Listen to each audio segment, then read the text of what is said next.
আসসালামু আলাইকুম প্রিয় ভিউয়ার্স, আজকে আমরা মান নির্ণয় শিখব, যেগুলো প্রাথমিক বিদ্যালয়, বিসিএস সহ অন্যান্য চাকরি পরীক্ষায় আসে। আমরা তিনটি মান নির্ণয় অঙ্ক এখানে নিয়েছি, যেটি দেখতে পাচ্ছি যে 1 নম্বরটি 18তম বিসিএস পরীক্ষা এবং অন্য চাকরি পরীক্ষা এসেছে। 2 নম্বর এবং 3 নম্বর প্রাথমিক বিদ্যালয়, একটি এসেছে 2018 সালের প্রাথমিক বিদ্যালয় এবং অপরটি 2024 সালের প্রাথমিক বিদ্যালয় পরীক্ষা এসেছে।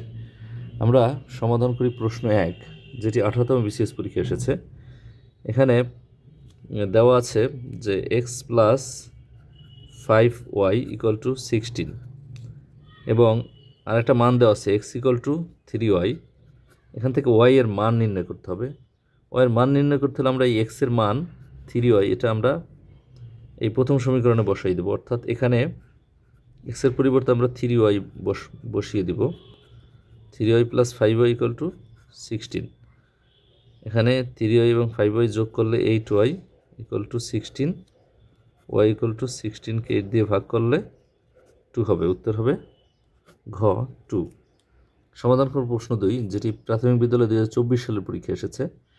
এখানে x plus 5y equal to 24 দেওয়া আছে এবং দেওয়া আছে x equal to 3y, x equal to 3y। এখান থেকে y এর মান বের করতে হবে, অর্থাৎ এই x এর মান 3y এটি আমরা এখানে ব্যবহার করব। x এর পরিবর্তে আমরা এই 3y ব্যবহার করব। x না লিখে আমরা 3y লিখব। 3y plus 5y equal to 24। 3 এবং 5y যোগ করলে আমরা পাবো 8y সমান 24। এবার বাম পাশে 8 গুণাকার আছে, ডান পাশে ভাগ হয়ে যাবে, অর্থাৎ y ইকুয়াল টু 24কে 8 দ্বারা ভাগ করলে 3 8 24। উত্তর 3। উত্তর হচ্ছে ক 3। সমাধান করব প্রশ্ন 3, যেটি প্রাথমিক বিদ্যালয় 2018 সালে চাকরি পরীক্ষা এসেছে। এটা মান দেওয়া আছে এক্স প্লাস 3y সমান 40 এবং y equal two 3x। y equal two দেওয়া আছে 3x, y এর মান নির্ণয় করতে হবে।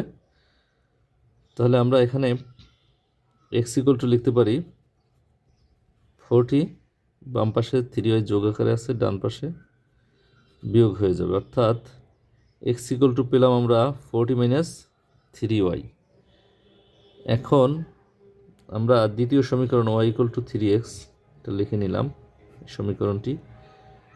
এখানে y equal two 3x, x এর পরিবর্তে আমরা এটা লিখতে পারি x ইকুয়াল টু যে মানটা পেয়েছি, এবং x এর পরিবর্তে আমরা সেই মানটা বসিয়ে দেব 40 মাইনাস 3y।